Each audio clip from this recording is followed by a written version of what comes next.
नमस्कार प्रणाम भैया लोग। हम राइटर धनेधर कंस स्वागत करते हैं हमेशा की तरह रउआ लोग के अपन यूट्यूब चैनल में। तो हाँ भी आज हम लेके आल बने रउआ लोग खातिर प्रमोद प्रेमी जी के ट्रैक पे जो उनकर एगो गाना मार्केट में बहुत बवाल मचावता भैया लोग। जे गाना के बोल है गर्मी में मैदा फायदा करी गर्मी में।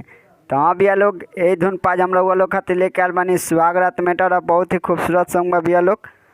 तो वीडियो के लास्ट तक देखते रही लोग। तो हाँ भी एक बात और कहल चाहता नहीं, अगर वह सिंगर बनी सिंगर बनल चाहता नहीं तो हमारे चैनल से जुड़ जाई। कैसे कि सिंगर से रिलेटेड वीडियो लेके आते रहे नहीं, गाना कैसे लिखा जाला, गाना में तुकबंदी कैसे मिलावल जाला, सब बताओ नहीं भैया लोग। डेली नया नया सॉन्ग रहुआ लोग खातिर लेके आते रहे नहीं। तो हमारे चैनल के सब्सक्राइब कर लिया, बेल आइकन कॉल करके घंटी के दबा दी। तो चलिए भैया लोग बिना स्किप किए वीडियो के स्टार्ट करल जाओ। तो चलिए लोग पहले रहुआ लोग एक नज़र पढ़ के बता दी, बाद में डेमो गा दें भैया लोग। तो चलिए लोग स्टार्ट करल जाओ। बुझी सिचुएशन इम्प्रेशन घटाई देले बानी चोट कमर देनी मुचकाई। ये दोबारा ही भैया लोग फिर से। राजा काहे निरदैया बनल बानी, एक बार आई भैया लोग फिर से। छोड़ दीना छोड़ दीना छोड़ दीना राजा बुझी तनी छोड़ दीना। ये 4 बार आई भैया लोग। आई सॉन्ग सिंगल सॉन्ग है, लेडीज़ के कोनो ज़रूरत नहीं है। सिंगल सॉन्ग बा कि बहुत भाई लोग के पास पैसा ना रहेला, यही से सिंगल सॉन्ग लिख ले बने भैया लोग। तो चलिए लोग रउआ लोग के डेमो गा के सुना दे, स्पष्ट हो जाए भैया लोग। तो चलिए लोग स्टार्ट करल जाओ। अब बुझी सिचुएशन इम्प्रेशन घटाई दिले बानी चोटी कमर देनी मुचकाई। ए जी कहा करतनी। अब बुझी सिचुएशन इम्प्रेशन घटाई दिले बानी चोटी कमर देनी मुचकाई। राजा काहे निरदैया बनल बानी छोड़ दीना छोड़ दीना छोड़ दीना राजा बुझी तनी छोड़ दीना छोड़ दीना राजा बुझी तनी जी छोड़ दीना। तो हाँ भैया लोग ई रहा मुखड़ा कैसा लगल है, अच्छा लगल है ना? तो एगो वीडियो को लाइक करी लोग, एगो प्यारा सा कमेंट करी लोग। अगर हमारे चैनल पर नया बने तो हमारे चैनल के सब्सक्राइब करी। तो चले भैया लोग अब चला जाओ फर्स्ट अंतरा में। तो चले भैया लोग रउआ लोग के डायरेक्ट डेमो गा के सुनाम, लास्ट वाला अंतरा पढ़ के बता देम तो रउआ लोग के समझ में आ जाई। तो चलिए लोग स्टार्ट करल जाओ। रउए त पूरा खजाना बा रउए करे के रोजाना बा।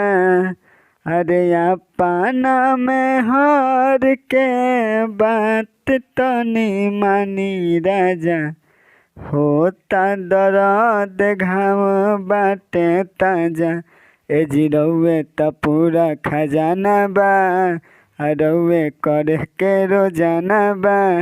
आज प्यार मोहब्बत के साइड करी छोड़ दीना छोड़ दीना छोड़ दीना राजा मानी तनी छोड़ दीना छोड़ दीना राजा बुझी तनी छोड़ दीना।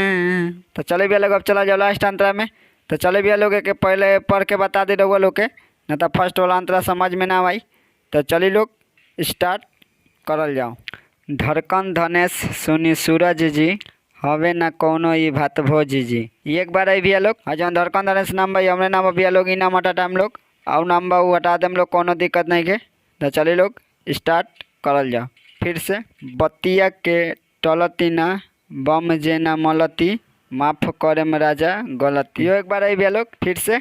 सुखल नहीं के ए राजा अभी बावे तरी। एक बार आई भैया लोग फिर से।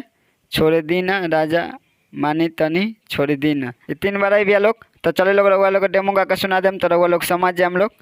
तो चलिए लोग स्टार्ट करल जाओ। धड़कन धनेश सोनी सूरज जी हवे न कौनो जी भात भोज जी। बतिया के टलती न बम जे न मलती माफू करे महाराजा गलती। धड़कन धनेश सोनी सूरज जी हवे न कवनो ई भात भोज जी।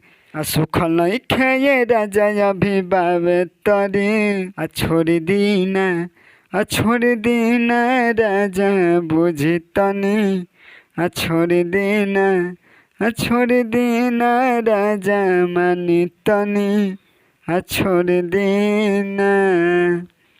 तो उम्मीद करता नहीं भी लोग को सॉन्ग अच्छा लगल तो वीडियो को लाइक कर लोग, एगो प्यारा से कमेंट कर लोग।